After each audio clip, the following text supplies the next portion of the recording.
আসসালামু আলাইকুম, স্বাগত জানাচ্ছি আন্তর্জাতিক সংবাদে। সংবাদের শুরুতে থাকছে সংবাদ শিরোনাম। দিল্লিতে বাংলাদেশের হাইকমিশনারকে হুমকি। বাংলাদেশ মিশনে হামলা হয়নি, দীপু হত্যার প্রতিবাদ করা হয়েছে। দিল্লিতে বাংলাদেশ হাইকমিশনে হামলা, ভারতের প্রেসনোটকে সম্পূর্ণভাবে প্রত্যাখ্যান করেছে বাংলাদেশ, জানিয়েছেন পররাষ্ট্র উপদেষ্টা।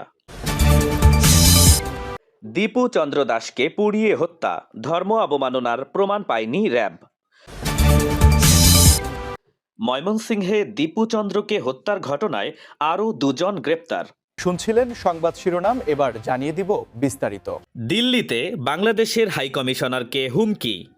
ভারতের দিল্লিতে নিযুক্ত বাংলাদেশের হাইকমিশনার রিয়াজ হামিদুল্লাহকে হুমকি দেওয়ার ঘটনা ঘটেছে। শনিবার রাতে দিল্লিতে বাংলাদেশের হাইকমিশনের গেটে এই ঘটনা ঘটেছে। এই বিষয়ে জানতে চাইলে দিল্লিতে বাংলাদেশের প্রেস মিনিস্টার মোহাম্মদ ফয়সাল মাহমুদ জানান, শনিবার রাত 8:30 থেকে 8:45 নাগাদ 3টি গাড়িতে করে এসে কিছু লোক বাংলাদেশ ভবনের গেটে দাঁড়িয়ে কিছুক্ষণ চিৎকার করে। বাংলা এবং হিন্দি মিলিয়ে তারা কিছু কথাবার্তা বলেছে। হিন্দুদের নিরাপত্তা দিতে হবে, হাইকমিশনারকে ধরো। পরে তারা মেইন গেটের সামনে এসে কিছুক্ষণ চিৎকার করেছে। ওরা চিৎকার করে চলে গেছে, এতটুকুই আমি জানি। হাইকমিশনারকে হত্যার হুমকি দিয়েছে কিনা জানতে চাইলে প্রেস মিনিস্টার বলেন, হতে পারে। কথাগুলো হিন্দি বাংলা মিলিয়ে বলেছে। ওখানে হিন্দু মেরে ফেললে আমরা তোমাদের সবাইকে মেরে ফেলবো, এরকম কথাবার্তা তারা বলেছে। জানা গেছে, উগ্র ভারতীয়রা হাইকমিশনের বাংলাদেশ ভবন থেকে যাওয়ার পর রাতে হাইকমিশনার জরুরি ভিত্তিতে বাংলাদেশ হাইকমিশনের ডিফেন্স উইংয়ের সঙ্গে বসেন এবং এই বিষয়ে আলোচনা করেন। ডিফেন্স উইংয়ের এক কর্মকর্তা হাইকমিশনারকে জানান, ওরা এসে চিৎকার করে চলে গেছে, বাড়তি কিছু করেনি। বাংলাদেশ মিশনে হামলা হয়নি, দীপু হত্যার প্রতিবাদ করা হয়েছে, জানিয়েছে দিল্লি। নিরাপত্তা বেষ্টনী ভেদ করে দিল্লির বাংলাদেশ মিশনে উগ্র ভারতীয়দের দ্বারা আক্রমণের ঘটনাকে প্রত্যাখ্যান করেছে ভারত। একই সঙ্গে ঘটনাস্থলে দায়িত্বরত পুলিশের ভূমিকা নিয়ে যে প্রশ্ন উঠেছে সেটিও প্রত্যাখ্যান করেছে দিল্লি। দিল্লির বাংলাদেশ হাইকমিশনে হামলা নিয়ে রোববার ভারতের পররাষ্ট্র মন্ত্রণালয়ের মুখপাত্র রণধীর জয়সওয়াল সাংবাদিকদের এক প্রশ্নের জবাবে এই মন্তব্য করেছেন।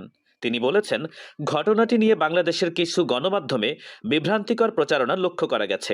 প্রকৃতপক্ষে নয়াদিল্লিতে বাংলাদেশ হাইকমিশনের সামনে 20-25 জন যুবক জড়ো হয়ে বাংলাদেশের ময়মনসিংহে দীপু চন্দ্র দাসের নৃশংস হত্যাকাণ্ডের প্রতিবাদে স্লোগান দিয়েছে এবং তারা বাংলাদেশে সকল সংখ্যালঘুদের সুরক্ষার দাবি তুলেছে। দিল্লিতে বাংলাদেশ হাইকমিশনে হামলা, ভারতের প্রেসনোটকে সম্পূর্ণভাবে প্রত্যাখ্যান করেছে বাংলাদেশ, জানিয়েছেন পররাষ্ট্র উপদেষ্টা। নয়াদিল্লি থেকে পাঠানো প্রেস নোটকে বাংলাদেশ সম্পূর্ণভাবে প্রত্যাখ্যান করেছে। পররাষ্ট্র উপদেষ্টা তৌহিদ হোসেন আজ বিকেলে জানান, ভারতের দাবি অনুযায়ী নয়াদিল্লির বাংলাদেশ দূতাবাসের নিরাপত্তা বেষ্টনী ভাঙার কোনো চেষ্টা হয়নি, বরং 20-25 জন যুবক ময়মনসিংহে দীপু চন্দ্র দাসের হত্যার প্রতিবাদে স্লোগান দিয়েছে। তবে ভারতের প্রেস নোটে এই বিষয়টি সহজভাবে উপস্থাপন করা হয়েছে, যা বাংলাদেশ পুরোপুরি গ্রহণ করছে না। পররাষ্ট্র উপদেষ্টা তৌহিদ হোসেন বলেন, হিন্দু চরমপন্থীদের মাত্র 20-25 জনের একটি দল কূটনৈতিক এলাকার এত গভীরে প্রবেশ করতে পারবে কেন? এটা স্পষ্টভাবে কূটনৈতিক শিষ্টাচারের লঙ্ঘন। একজন বাংলাদেশি নাগরিক হত্যার ঘটনা কেন সংখ্যালঘুদের নিরাপত্তার বিষয় হিসেবে উপস্থাপন করা হচ্ছে তা আমাদের কাছে অপ্রাসঙ্গিক। বাংলাদেশ এই ঘটনার সঙ্গে সঙ্গে প্রয়োজনীয় ব্যবস্থা নিয়েছে। তিনি আরও বলেছেন, দূতাবাসের ভেতরে থাকা কর্মকর্তারা নিরাপত্তার শঙ্কা অনুভব করছেন। যথেষ্ট নিরাপত্তা ব্যবস্থা ছিল না। আমরা পরিস্থিতি খারাপ হলে দূতাবাসের কর্মকর্তাদের সীমিত করার পদক্ষেপ নিতে পারি। দীপু চন্দ্র দাসকে পুড়িয়ে হত্যা, ধর্ম অবমাননার প্রমাণ পায়নি র্যাব। ময়মনসিংহের ভালুকায় গাছে ঝুলিয়ে পিটিয়ে এবং আগুন দিয়ে দীপু চন্দ্র দাসকে পুড়িয়ে হত্যার ঘটনায় ধর্ম অবমাননার প্রমাণ পায়নি র্যাপিড অ্যাকশন ব্যাটালিয়ন র্যাব। মামলা হওয়ায় এই ঘটনায় এখন পর্যন্ত 10 জনকে গ্রেপ্তার করা হয়েছে।